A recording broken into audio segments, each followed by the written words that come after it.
It was an ordinary flight on June 1, 2009 from Rio de Janeiro to Paris. Air France Flight 447, an Airbus A330, did not return from the Atlantic Ocean. It had 228 people on board, and it was declared lost. What happened aboard Flight 447? Was it just another accident or a series of incidents that led to a tragic catastrophe? Let's try to break down facts and an investigation into one of history's biggest mysteries of aviation tragedy today. Air France Flight 447 departed from Rio de Janeiro, Brazil, in the evening of June 1, 2009, towards Paris Charles de Gaulle Airport.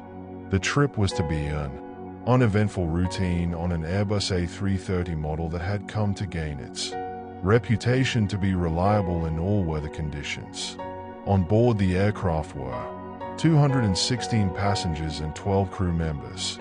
The flight route would cut across the expansive Atlantic Ocean, a trip usually taking a total of about 10 to 11 hours to cover.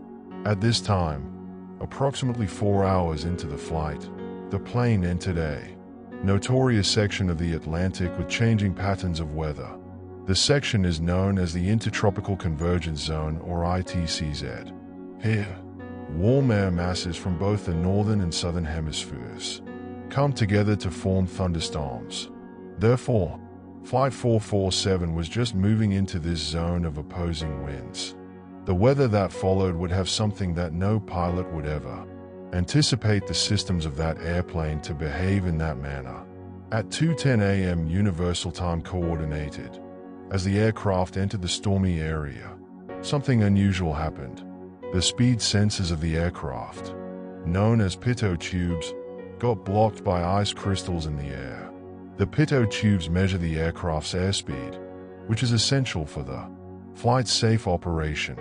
Once the pitot tubes were iced over, the instruments in the cockpit started showing wrong readings of the plane's speed. Now, that might seem like a pretty small thing, but airspeed is critical to control the aircraft. Once the pitot tubes readings became suspect, the autopilot was set to disengage and the pilots had to take control manually. That is when things began to go wrong. The failure in reporting accurate airspeed made the autopilot shut off. The pilots then relied solely on their discretion, yet the absence of airspeed indication data in the cockpit introduced confusion.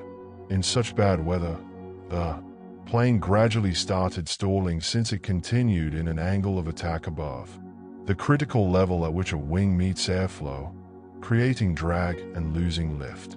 The Airbus A330 has stall protection systems that automatically prevent the situation. However, the pilots must recognize the situation and take corrective action. The stall warning sounded in this situation, but the pilots did not understand what was happening. Instead of recovering the aircraft, they got confused by the conflicting information and warning sounds. They thought the plane was falling too fast, but it was actually stalling further because of their actions. Things went even worse. However, at 2:14 a.m. Universal Time Coordinated, precisely after 4 minutes of autopilot disengagement, this time the plane had flown completely flat and was steep dropping into the ground. All control at the hands of the pilots who didn't know what to do. The last message sent from Flight 447 was an automated report at 2:16 a.m. UTC stating that the aircraft had lost contact with air traffic control. The plane, by this time, was in a steep dive, and the pilots could not regain control. It hit the ocean around 10 a.m. Universal Time Coordinated, which was about 3.7 hours after losing contact. The wreckage was found 2 years later, on April 3, 2011, after a wide search. In the Atlantic Ocean, investigators pieced together the final moments of the flight from the recovered flight data recorders. Tragically, all 228 people aboard lost their lives. In the aftermath of the crash, the French Bureau of Inquiry and Analysis for Civil Aviation Safety, BEA, made an in-depth investigation into the accident to find out its causes. Results showed a mix of both technical and human error.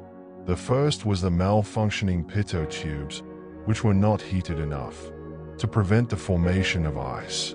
Even though it had happened in the case of pitot tube icing before, it had never to this extent caused the aircraft to stall. Investigation further highlights that the Airbus A330's flight control systems, though advanced, were too much dependent upon the reaction of the pilot in an emergency. BEA further criticized the pilots by arguing that they were not able to identify the stall and respond at an appropriate time to prevent it. They mishandled the stall recovery procedure. It was further alleged that the pilots' training had not done justice, as they were not fully saturated with the procedure of recovery from stall during such a stress situation. It has remained as lessons in the field of aviation safety for a long time after. Some have been learned following the crash. First,